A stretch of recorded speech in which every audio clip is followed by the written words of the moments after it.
तो मलिक अल्तुनिया जो था उसने कहा कि देख भैया, हम रजिया को राजा नहीं मानते हैं, ये एरिया स्वतंत्र रहेगा, यहाँ के राजा हम हैं। अब यहाँ पहली बगावत चालू हो गई। तो रजिया जब युद्ध करने के लिए निकली ना, किससे? अल्तुनिया के पास युद्ध करने के लिए गई, तो 40 तुर्क सरदार जो थे सब ये चाहते थे सब मरा जाए, लेकिन युद्ध में रजिया भारी पड़ी। युद्ध के अंतिम क्षण में अल्तुनिया भारी पड़ने लगा। अब रजिया हारने लगी और रजिया को एहसास हो गया कि हम युद्ध हार जाएंगे। रजिया ने देखी कि ससुरा युद्ध हार जाएंगे तो बड़े बेइज्जती होगा, तो एकरा से कही हमरा से ब्याह करबो। देखो ध्यान से, कितना होशियार। रजिया शादी किससे कर ली? अल्तुनिया से शादी कर ली। अब मलिक याकूत करेगा, हमरा का हो तो दिल के अरमां आंसुओं में बह गए कि जो 40 सरदार थे सब, जो मंत्रिमंडल था 40 दल, ये ना अल्तुनिया को पसंद करता था, ना रजिया को पसंद करता था, ना याकूत को पसंद करता था। तो ये 40 तुर्क सरदारों ने हल्ला कर दिया कि यहां से बहुत बड़ा खजाना जाने वाला है। देखिए, इल्तुतमिश अपने जीवन काल में ही कह दिया था कि जिसको भी अगर न्याय न मिले ना, फ्राइडे के दिन, जुम्मा के दिन, फ्राइडे के दिन वो लाल कपड़े पहन के मस्जिद के आगे खड़ा होगा, तो सारे लोग मिलकर उससे पूछेंगे कि तुम्हारे साथ क्या अन्याय हुआ है। तो ये उसके समय लाल वस्त्र की व्यवस्था चालू हो गई थी। इल्तुतमिश जो था ये जब मरा तो कह दिया कि मेरे जगह पे रजिया सुल्तान शासक बनेगी। इल्तुतमिश की मृत्यु 1236 ईस्वी में हो गई। इल्तुतमिश की मृत्यु 1236 ईस्वी में हो गई, लेकिन इसकी मृत्यु के बाद राजा बन गया 1236 में ससुरा रुकनुद्दीन। लेकिन रुकनुद्दीन जब राजा बना तो रजिया सुल्तान क्या कहनी? लाल वस्त्र पहन ली। क्या कही? लाल वस्त्र पहनकर कहाँ चली गई? मस्जिद के सामने। लोगों ने कहा कि रे ससुरा, इसको राजा बनाओ, क्योंकि इल्तुतमिश ने कहा था कि हाई हमारा बेटवा भेड़ है। ये फर्स्ट महिला शासिका थी। ये दिल्ली सल्तनत की और गुलाम वंश दोनों की ये पहली महिला शासिका थी। और ये पुरुषों की भांति बड़े से टोपी पहनती थी, और जो अरब देशों वाला ड्रेस होता है ना, देखते होंगे, तोप बोलते हैं उसको, जो ऊपर से नीचे तक पहने रहते हैं, वो मर्दों की तरफ पहन के आती थी, तलवार रखती थी और दरबार आयोजन करती थी, जिस तरह से मेल राजा रहता है उस तरह से।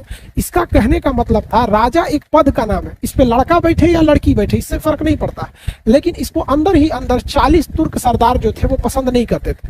अब इसके वक्त में, इससे पहले जो इसके अब्बा गुजरे थे इल्तुतमिश, इन्होंने इक्ता व्यवस्था चालू किया था कि सैलरी के बदले जमीन दी जाएगी। तो जो बड़े बड़े जमींदार थे उनके पास बड़ी बड़ी जमीन थी।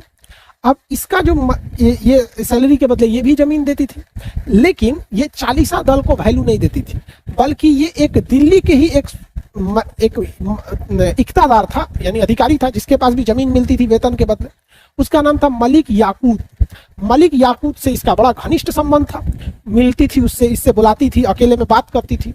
तो 40 तुर्क सरदारों ने हल्ला उड़ा दिया, रजिया मलिक याकूत से फंस गई लो, चक्कर चल तो दोनों में गड़बड़ हो लो, समाज खातिर ठीक ना हो लो। हल्ला कर दिया सब कि रजिया फंस गई लो। किससे फंस गई लो? मलिक याकूत से। और दिल्ली का ससुरा इक्तादार था, छोटी सी जागीर थी उसके पास, वेतन के बदले जमीन मिलती थी। अब यहां पर रजिया के सामने डबल समस्या। एक तो ये भारत को देखिए ध्यान से, यहां है दिल्ली। अब यहां इसको कह दिया गया कि रजिया का चक्कर है किसके साथ? याकूत के साथ, मलिक याकूत के साथ चक्कर है। जबकि पंजाब जो था उस समय तबर हिंद था, इसका नाम था तबर हिंद। पंजाब का नाम क्या था? तबर हिंद। तो तबर हिंद का जो अधिकारी था, जिसे वेतन के बदले जमीन मिलती थी, उसका नाम था मलिक अल्तुनिया। अल्तुनिया क्या नाम था? अल्तुनिया नाम था। तो मलिक अल्तुनिया जो था उसने कहा कि देख भैया, हम रजिया को राजा नहीं मानते हैं, ये एरिया स्वतंत्र रहेगा, यहाँ के राजा हम हैं। अब यहाँ पहली बगावत चालू हो गई। रजिया कह रही है कि ससुरा हम राजा है ना, तुमको सैलरी देते हैं, तुम वेतन के बदले जमीन देते हैं, इसका मतलब वो जमीन तुम्हारा थोड़े हो गया, यहाँ पे तुम उसमें उगाओ वगैरह, अब राजा थोड़ी बनोगे। अब विद्रोह हो गया किसके साथ? अल्तुनिया के साथ। अब ये पूछी मलिक याकूत से, मलिक याकूत क्या किया जाए?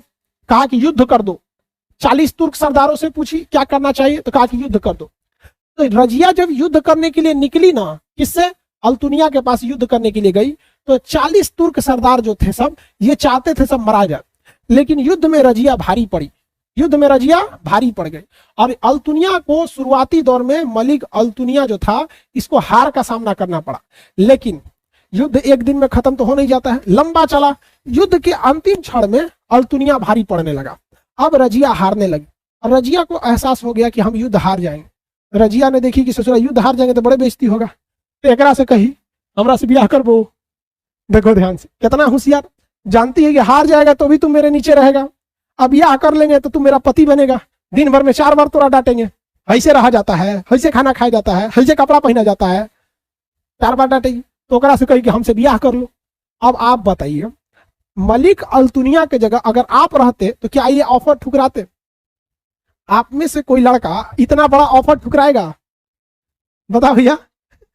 किसी देश की शासिका अगर कहे कि भाई हम थोड़ा से ब्याह करना चाहते हैं, जैसे ट्रम्प आया था ना, इवांका ट्रम्प वगैरह, इस तरह को देश के राष्ट्रपति की रानी महारानी कहे हमसे ब्याह करो, तो कह रहा 1 नंबर, दिखने में भी सुंदर, जायदाद इतना ज्यादा, 1 नंबर हो जाएगा। कह रहा है कि नहीं सर, अरे तू लोग का लिए छोड़ने वाला, दहेज तो छोड़वे नहीं करता है सर। तो ये शादी कर लिया। तो रजिया जो थी किससे शादी कर ली? रजिया शादी किससे कर ली? अल्तुनिया से शादी कर ली। अब मलिक याकूत करेगा हमरा का हो, तो दिल के अरमां आंसुओं में बह गए। ये बेचारा सोच रहा था कि ब्याह हमरा से होगा, अब बेचारा ये इससे ब्याह कर ली। अब समस्या समझिए ध्यान से, समस्या क्या था?